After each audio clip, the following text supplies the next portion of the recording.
I've been using Command for about a year and a month. I've been in several CRM systems and it operates very similarly to a lot of the other CRMs that I've used. My go-to feature in Command is definitely going to be the neighborhood nurtures. It's an incredible system that you can set each one of your clients up on.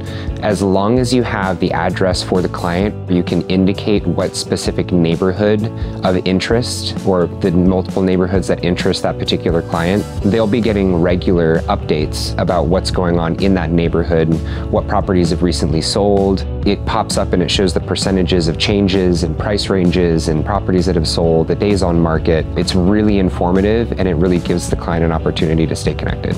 I've actually already picked up an active client that I didn't have because of the neighborhood nurture plans. Command has really helped me become the local expert.